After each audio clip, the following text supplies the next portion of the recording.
बताया है। एनसीआरबी की रिपोर्ट भी कह रही है, यही गवाही देती है, एक साल के भीतर 1020 यानी रोज 3 से 4 हत्याएं हुई। इस दौरान ही हरियाणा के 1786 रेप की वारदात हुई, यानी रोज 5 से 6 रेप, रोज की 40 गाड़ियां चोरी। मतलब कहीं भी देखो आप, पूरा वो है।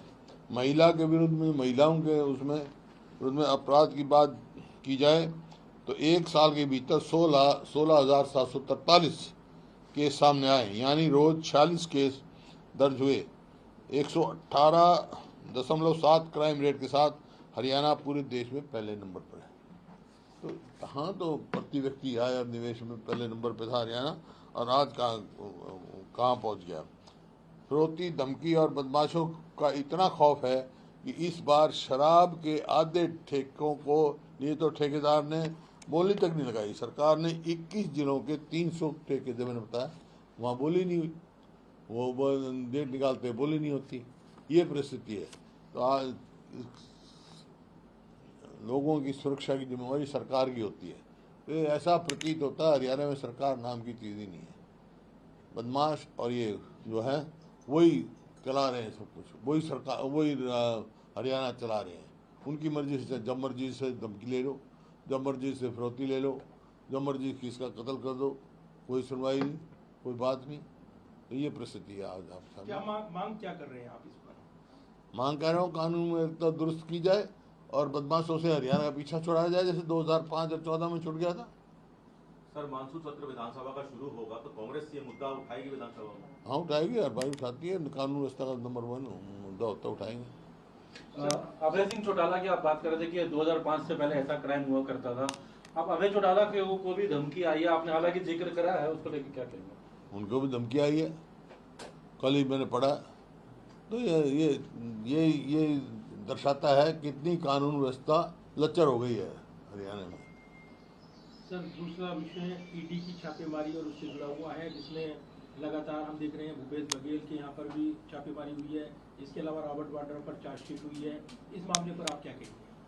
मेरे यहाँ भी हुई थी पहले छापेमारी, जो चार्जशीट नहीं हुई, प्री समनिंग नोटिस गया है, प्री समनिंग नोटिस गया है, जो मैंने अखबार में पढ़ा। और वो मसला बहुत दिनों से पड़ा है। जब तक ECIR की रिपोर्ट नहीं आएगी तो मैं इस बारे में पूरी कमेंट नहीं कर सकता। लेकिन on the face of case मैं समझता हूँ कि कोई अनियमितता नहीं हुई है उसमें। और बिल्कुल जो है, जैसा रॉबर्ट वाड्रा जी ने कहा है, राजनीति प्रतिशोध से हुआ है ये, और वो बिल्कुल इसमें पाक साबित होंगे। सर, हिसार का भी आपने अपराध का जिक्र करा। हिसार में भी एक युवक गणेश जो है, उसकी मौत हो गई थी 9-10 दिन पहले। हत्या की बात की जा रही है, पुलिस वालों पर आरोप लगा है लगातार। वहाँ का भी मुद्दा आप उससे किस तरीके से देखते हैं, जो हिसार का ये पूरा मामला रहा? तो एक मुद्दा, वो तो इनका कल शायद राजीनामा भी हो गया, क्योंकि मांग थी शुरू से। हमारे जो वहाँ सांसद थे जयप्रकाश जी, वो भी वहाँ गए थे और वहाँ यही मांग रखी थी कि तरफ से भाई पुलिस के ऊपर भी FIR दर्ज हो, जैसे हमारे समय में हुई थी, और जो भी है उसकी जांच जो है कराई जाए। और वो शायद मान गए, वो FIR दर्ज कर रहे हैं। सर, CET का एग्जाम की तारीखें आई हैं, लेकिन कहा जा रहा है कि उस दिन तीज है, इस तरह के मुद्दे आ रहे हैं। आप किस तरीके से देखते हैं? CET के एग्जाम की तारीख आई है CET के लिए परीक्षा की, लेकिन कहा जा रहा है कि उस दिन तीज है, तीज का त्योहार है। हाँ। इस तरह की कुछ जगहों पे बच्चों के द्वारा छुट्टी वाले दिन नहीं करना चाहिए और मौका बदलना चाहिए उनको।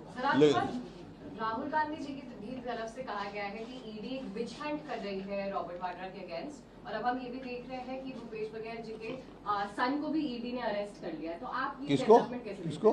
उनके बेटे को भी अरेस्ट किया गया है ईडी के द्वारा। तो आप ये डेवलपमेंट कैसे देखते हैं? मैं तो खुद भुगत रहा हूँ ईडी के कई मुकदमे, जिन निराधार जो कह चुके हैं, रॉबर्ट जी भी कह चुके हैं, राहुल जी भी कह चुके हैं, ये राजनीति प्रतिशोध से। सर, एक फरीदाबाद का आनंदपुर गांव का मामला भी है, वहां पर भी जो तोड़फोड़ की कार्रवाई की जा रही है। वहां के लोग कह रहे हैं कि सरकार की तरफ से सही कदम सुप्रीम कोर्ट में नहीं रखा गया, इसलिए इस तरह की कार्रवाई हो रही है। ठीक बात कह रहे हैं। वो गांव सैकड़ों साल पुराना है, समझे ना? कहाँ जाएंगे गाँव वाले? सरकार अगर सही तथ्य रखती तो शायद ये नहीं होती।